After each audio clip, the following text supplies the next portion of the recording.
مولوی برادری کی طرف سے نمائندگی ہو گئی، لیکن بہرحال مجھے حکم دیا گیا ہے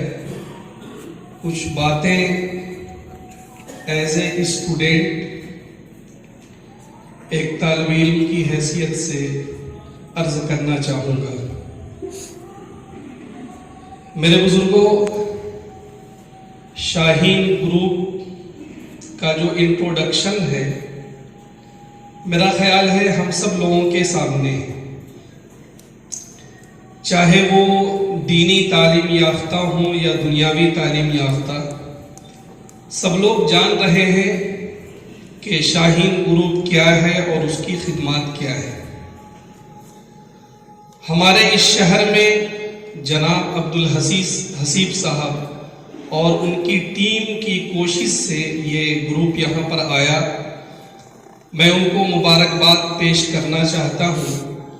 اور انہوں نے جو کوششیں کی ہیں، اللہ سے دعا گو ہوں کہ اللہ ان کی کوششوں کو کامیاب فرمائے۔ میرے بزرگوں، آپ لوگوں نے دیکھا ہوگا کہ 10-20 سالوں کے اندر ہمارے رانچی میں بہت سارے ادارے آئے، ہیرا کے نام سے، اقرا کے نام سے، دار ارقم کے نام سے، پام انٹرنیشنل کے نام سے، اور اس طرح کے ادارے جب آتے ہیں تو یہ بات ہوتی ہے کہ صاحب ہم دین کے ساتھ دنیا کی بھی تعلیم دیں گے، ہم اخلاقی تعلیم دیں گے، ہم مورل ویلیوز لوگوں کو سکھائیں گے، ہم ایسے انجینئر بنائیں گے جو ایمانداری کے ساتھ اپنا کام کرے، ہم ایسے ڈاکٹرز بنائیں گے جو صاحب ایمانداری کے ساتھ اپنا کام کرے۔ میں علماء اور دانشوران کی موجودگی میں ایک بات بڑی ذمہ داری سے کہہ رہا ہوں کہ اللہ کے نبی صلی اللہ علیہ وسلم نے سرزمین مدینہ میں جو اسلامی حکومت کی بنیاد ڈالی، اور وہ حکومت جو پھیلتی چلی گئی، خلافت راشدہ کا زمانہ ختم ہوا، بنو امیہ کا دور آیا، اس کے بعد بنو عباس کا دور آیا، پھر بہت سارے ادوار آئے۔ بسا اوقات ہم اپنی اس تاریخ کو اس انداز سے لیتے ہیں کہ یہ ایک دینی انقلاب تھا جو آگے بڑھتا چلا گیا۔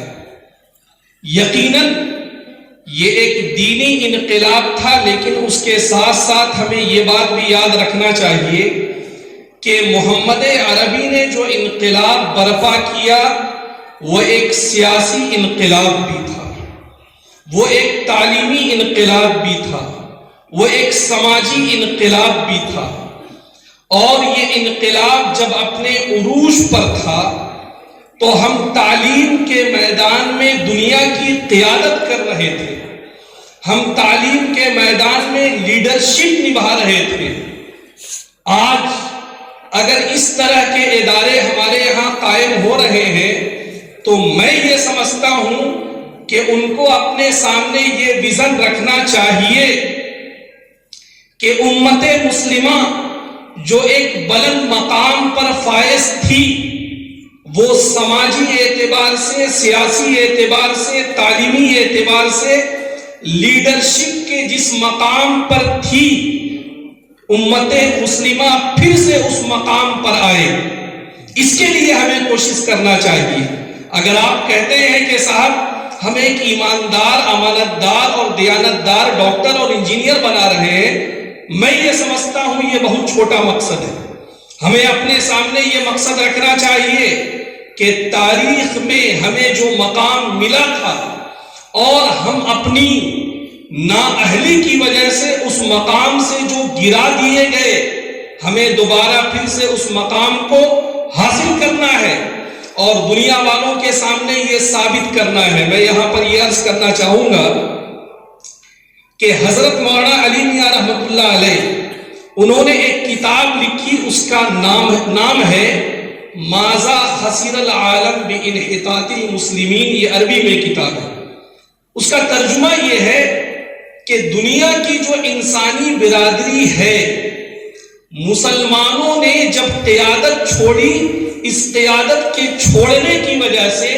عام انسانی برادری کو کیا نقصان ہوا وہ انہوں نے وہاں پر دکھایا ہے۔ ہمیں یہ ثابت کرنا ہوگا کہ آج مسلمان پولیٹیکلی، ایجوکیشن کے لائن میں، سماج کے لائن میں اور دیگر لائنوں میں جو پیچھے ہٹ گئے، اس سے صرف مسلمانوں کو نقصان نہیں ہوا ہے بلکہ عام انسانیت کا یہ نقصان ہے، اور اس نقصان کی بھرپائی اسی وقت ہوگی جب مسلمان پھر سے اس باغ ڈور کو اپنے ہاتھ میں لیں گے۔ میرا خیال ہے کہ ان اعلیٰ مقاصد کے ساتھ ہمیں یہ کام کرنا چاہیے۔ اس معزز اسٹیج میں مجھے اپنے ٹوٹے پھوٹے الفاظ رکھنے کا موقع دیا گیا، میں شکر گزار ہوں اس کے انتظامیہ کا، جناب عبدالحسیب صاحب کا اور دیگر ذمہ داران کا۔ اسی کے ساتھ میں اپنی بات ختم کرتا ہوں۔ وآخر دعوانا ان الحمد للہ رب العالمین۔